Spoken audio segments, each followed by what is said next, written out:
సహజమైన కార్యాలకి అతీతంగా మన జీవితంలో అద్భుతంలో ఆశ్చర్యకారం జరిగించు మన ప్రభువు రక్షకుడైన యేసుక్రీస్తు నామంలో మీ అందరికీ వందనాలు తెలియజేస్తున్నాను. దేవుని ప్రేమని మీ హృదయాల్లో కలిగినటువంటి ప్రతి వారు కూడా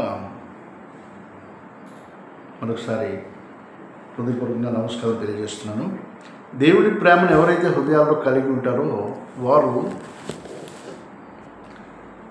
very specifically they are always willing to be stick to the truth, and they will never be willing to join hands with the hypocrites and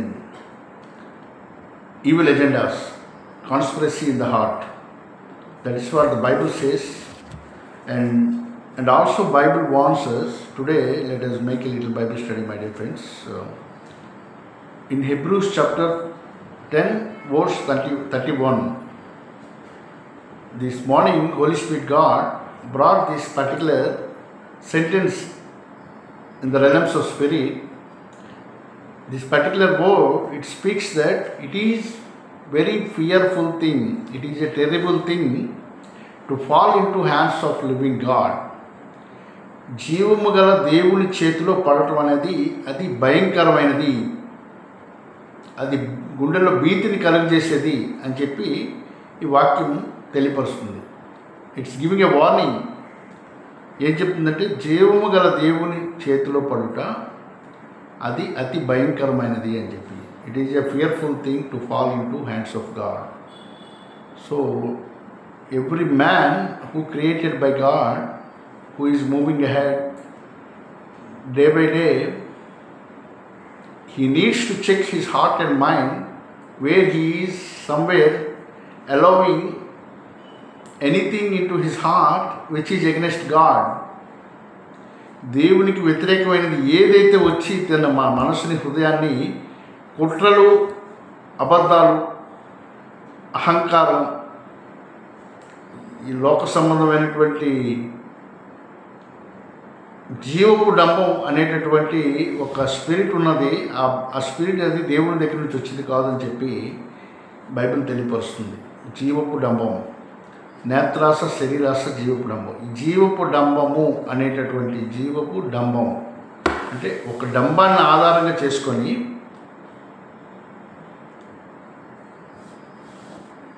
so అలా ఉండడం కోసం అనేక రకాలైనటువంటి కుట్రలు, కుతంత్రాలతో కూడినటువంటి జీవన విధానం అనేది దేవునికి ఇష్టం లేనిది అనేది బైబిల్ వాక్యం తెలియపరుస్తుంది. అయితే అంతేకాకుండా హెబ్రీయులకు రాసిన పత్రిక 10వ అధ్యాయం 31వ వచనం మనం చూసినప్పుడు it is most fearful thing to fall into hands of God. So దేవుని చేతిలో పడకుండా మనం జాగ్రత్త పడాలి. In case our thoughts and minds are against the God. So God observes and watches everything, and God puts certain limit to certain things. So the moment nobody knows what is the line of limit, because based on the situation, the way somebody is thinking, the way he is coming into actions, దేవుడు ఒక limit line అనేది పెడతాడు. So ఆ limit line అనేది any time he reaches to that line, they will die. They cannot sustain. ఎందుకంటే అక్కడ దేవుడి యొక్క హస్తం వేచి ఉన్నది. ఆ లిమిట్ లైన్ దగ్గర ఆ దేవుని హస్తం వేచి ఉంది. ఆ దేవుని హస్తం వేచి ఉండగా ఎవరైతే ఆ లిమిట్ లైన్ వైపు పరుగులెట్టుతున్నారో వారందరికీ కూడా ఈ ఉదయకాల సమయంలో మనం ఇమ్మీడియట్గా దేవుని యొద్ద పశ్చాత్తపడి యూటర్న్ తీసుకోవడానికి ఈ బైబిల్ స్టడీస్, ఇవాంజలిజం, సువార్త సభలు అనేవి మనకి సోర్స్ ఆఫ్ అనౌన్స్మెంట్స్గా ఉన్నాయి. ఈ సువార్త సభలలో చెప్పిందంతా కేవలం శుభవార్త మాత్రమే కాదు. There is a limit line. ఆ లిమిట్ లైన్కి వెళ్ళినప్పుడు దేవుని చేతిలో పడతారు. దేవుని చేతిలో పడడం అనేది అతి భయంకరమైనదని చెప్పి బైబిల్ తెలియపరుస్తుంది. సో దేవుని చేతిలో పడినప్పుడు అతి భయంకరంగా ఉంటాం. అక్కడ పరిస్థితి చాలా తీవ్రంగా ఉంటుంది. అయితే ఆ దేవుని చేతుల్లోకి వెళ్ళడానికి దేర్ ఆర్ 2 ways. దేవునికి లోబడి దేవునికి ప్రార్థన చేసి, దేవుడా నేను భూమి మీద కేవలం నరుడిగా ఉన్నాను, నీ కృప లేకుండా నేనేమి చేయలేను. కాలములు సమయములు మీ స్వాధీనంలో ఉంచుకోగలిగినటువంటి గొప్ప దేవ, seasons and times are in your hands, I'm agreeing and I'm obeying to that command అని చెప్పి ఎవరైతే కాలములను సమయములను తన హస్తంలో స్వాధీనంలో ఉంచుకోగలిగినటువంటి దేవునికి సరెండర్ అవుతారో వాళ్ళు దేవుని చేతుల్లోకి వస్తారు. కానీ చాలా శ్రేయస్కరమైనటువంటి ఆనందకరమైనటువంటి దేవుని కాపుదలలో వాళ్ళ జీవితాలు ఉంటాయి. God guards to the spirits and also while living on earth.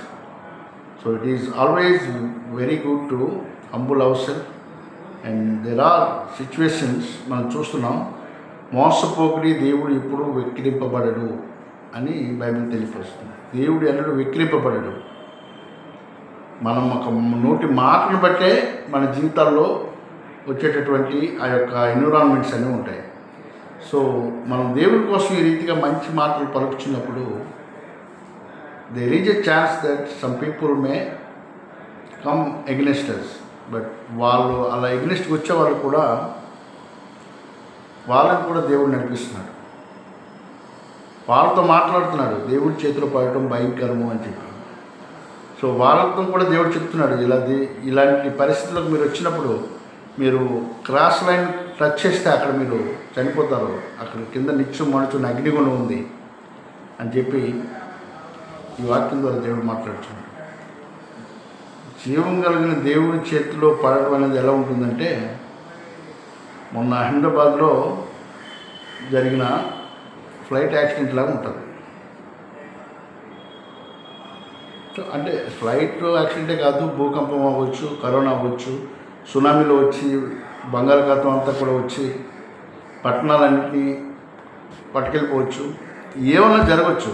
కానీ అయితే ఇక్కడ దేవుడు మనకి ఆశ్రయదుర్గంగా ఉండేది ఎప్పుడు అంటే మన హృదయాలలో, మన యొక్క in spirit when we are carrying in God's presence. Even though ఒక ఎర్త్క్వేక్లో కానీ ఇంకెక్కడన్నా ఈ శరీరంలో నుంచి శారీరకమైన జీవితాన్ని ముగించవచ్చు, కానీ దాని తర్వాత కూడా జీవితం ఉంది అనేది ద ఫ్యాక్ట్. వాట్ ఎవర్ ఈ స్పృహ ఏదైతే ఉందో, ఈ ఫీలింగ్స్, థాట్స్ ఇవేవైతే ఉన్నాయో, ఈ స్పిరిట్ అనేది ఎగ్జాక్ట్ ఇప్పుడు ఉన్నటువంటి ఆ ఫీలింగ్స్తోనే బ్రతుకుంటుంది. సో అప్పుడు ముందుగా మనం దేవునితో సంబంధం లేనట్లయితే అక్కడికి వెళ్ళి దేవుని రాజ్యంలో ఉంటామని అనుకున్నా అది భ్రమ మాత్రమే. For example, we are going somewhere, any new city. Okay, for example we are going to Coimbatore వెళ్ళినప్పుడు అక్కడ కోయంబత్తూర్లో మనకి ఎవరైనా ఒకరు తెలిసిన వారు ఉండాలి. మనం వాళ్ళ దగ్గరికి వెళ్ళడానికి ముందు వారికి మనకు ఒక కమ్యూనికేషన్ జరగాలి, వాళ్ళకి మనకు ఒక ఫ్రెండ్షిప్ ఉండాలి. There should be an internal agreement and understanding, either relationship or business or something ఉన్నప్పుడు అక్కడ వెళ్ళినట్టునే మనకు అక్కడ ఇమ్మీడియట్లీ హాస్పిటాలిటీ ఉంటుంది. సో ఏమీ లేకుండా ఎవరు తెలియకుండా డైరెక్ట్గా మనం అక్కడికి వెళ్ళాం అనుకోండి, ఎక్కడికి వెళ్ళాలో తెలియదు ముందు. Somebody should be there for us to receive. అయితే ఈ భూమి మీద జీవితాన్ని, యాత్రను ముగించిన తర్వాత ఈ యొక్క ఫిజికల్ రెలమ్ నుంచి స్పిరిట్ రెలమ్లోకి వెళ్ళేటప్పుడు, అక్కడ స్పిరిట్ రెలమ్లోకి వెళ్ళిపోయిన తర్వాత అక్కడ ఎవరైనా ఉంటారులే మనల్ని అసలు ఏమి తెలియలేనటువంటి ఆ యొక్క కన్ఫ్యూజన్ స్టేట్లో ముందే మనం ఆ ఆత్మ సంబంధమైనటువంటి జీవితం అంటే ఏంటి, దేవుడు ఇచ్చినటువంటి ఆత్మను నేను పొందుకోవాలి, పరిశుద్ధాత్మను పొందుకొని పరిశుద్ధాత్మ ఇచ్చినటువంటి ఇన్స్ట్రక్షన్స్తో ఈ భూమి మీద ఉన్నప్పుడే మనం దాన్ని అలవాటు చేసుకున్నప్పుడు ఈ ఆత్మకి the state of mind and everything will enter in to it will be a great comfort which is provided by God. ఆ గ్రేట్ కంఫర్ట్ అనేది ఎప్పుడూ అక్కడికి వెళ్ళిన తర్వాత వస్తుంది అనుకోవడం అనేది భ్రమ. మనం భూమి మీద జీవిస్తున్న దినాల్లోనే ఈ సత్యానికి వచ్చినటువంటి సువార్త అనేది విని ఆ సువార్తను మనం అంగీకరించాలి. ఒకవేళ సువార్తకి మనం దూరంగా ఉన్నప్పుడు ఏం చేస్తుందంటే ఈ భూమి మీద ఉన్న అనేక రకాలైనటువంటి భ్రమపరుచు ఆత్మలు మనల్ని పరిపాలన చేస్తాయి. బైబిల్ వాక్యం తెలియపరుచున్నది. భ్రమపరచు ఆత్మలు ఉన్నాయి, మీరు జాగ్రత్తగా ఉండండి. ఆ భ్రమపరచు ఆత్మలు ఏం చేస్తాయంటే, ఓకే అంత బాగానే ఉంది కదా అన్నట్టుంటూ అనేక రకాలైనటువంటి అబద్ధాలు, కుట్రలు, కుతంత్రాలు, మత్సరాలు ఇవన్నిటిని తీసుకొచ్చి ఈ గుండెలో ఒక చెత్త గుండెలా చేసి ఆ రాంగ్ ఫీలింగ్స్ అన్నిటితో ఆ భ్రమపరచు ఆత్మలు ఫిల్ చేస్తాయి. ఆ భ్రమపరచు ఆత్మలు ఈ హార్ట్స్ని ఈ రాంగ్ ఫీలింగ్స్తో ఫిల్ చేస్తున్నప్పుడు మనం ఒకవేళ దేవుని యొక్క రక్షణలో లేకపోతే వాటి యొక్క ప్రభావం చాలా తీవ్రంగా ఉండి ఈ గుండె అనేది చెడిపోవడం ప్రారంభమవుతుంది. అది ఎప్పుడు ఆగిపోతుందో తెలీదు. ఏ విధమైనటువంటి భయంకరమైనటువంటి పరిస్థితి ఇక్కడ చూడాలో తెలియదు. ఇక్కడికి వెళ్ళిన తర్వాత ఇక్కడ నుంచి ఈ భూమి మీద నుంచి వెళ్ళిన తర్వాత నెక్స్ట్ కిందనే పాతాళం, అగ్నిగుండం అనేది చాలా ఆశతో వేచి ఉన్నదని చెప్పి బైబిల్ తెలియపరుస్తుంది. యెషయా గ్రంథంలో 2:14 చూసినట్లయితే, నా జనులు జ్ఞానం లేకే చెరపట్టబడిపోతున్నారు నా జనులు అంటున్నాడు. అంటే దైవ సంబంధమైన జ్ఞానం అనేది మనం లేకుండా మనం ఆ రక్షణని మనం పొందుకోలేము, దాన్ని కొనసాగించుకోలేము. జ్ఞానం అనేది ఉండాలి. ఎప్పటికప్పుడు మనం చెక్ చేసుకుని ఏ రకమైనటువంటి భ్రమపరచు ఆత్మ వచ్చి నాలో దేవుడు నాకు ఇచ్చినటువంటి సంతోషాన్ని, సమాధానాన్ని దొంగిలిస్తుంది అని మనం చెక్ చేసి దాన్ని ప్రివెంట్ చేయగలిగినప్పుడు మాత్రమే we are in the safe zone, even on the earth and also after the earth, physical realm తర్వాత కూడా. సో ఏ విధమైనటువంటి భ్రమపరచు ఆత్మ వచ్చి, ఈ మ్యానిపులేటింగ్ ఆత్మలు వచ్చి నన్ను మ్యానిపులేట్ చేస్తూ నా యొక్క వ్యవస్థనంతటి, నా హృదయాన్ని మ్యానిపులేట్ చేస్తూ దేవుడిచ్చి సంతోషం, సమాధానం లేకుండా ఏదో ఒక యాక్టింగ్ స్కిల్స్తో మనం ఏదో సంతోషంగా ఉన్నట్టుగా ఎక్స్పోజర్ ఇచ్చినా ఈ గుండెల్లో లేని సంతోషం అనేది ఆ మొక్కలో క్లియర్గా రిఫ్లెక్షన్ కనిపిస్తుంది. సో ప్రియమైనటువంటి సహోదరులారా, ఈ Bible studies are very very important for us. ఎందుకంటే బైబిల్ స్టడీ చేసినప్పుడు దేవుని శత్రువు అయినటువంటి సాతాను, ఆ డెవిల్, దెయ్యపు ఆత్మలు మనుషుల్ని ఏ రీతిగా వారిని సత్యంలో నుంచి అసత్యంలోకి నడిపిస్తాయి. మనము బైబిల్ని చర్చిగా లేదంటే ప్రార్థన చేయడం ఇవన్నీ ఏం చేస్తున్నాం, ప్రభువా మమ్మల్ని అసత్యంలో నుంచి సత్యంలోకి నడిపించండి అని చెప్పి ప్రార్థన చేస్తున్నాం.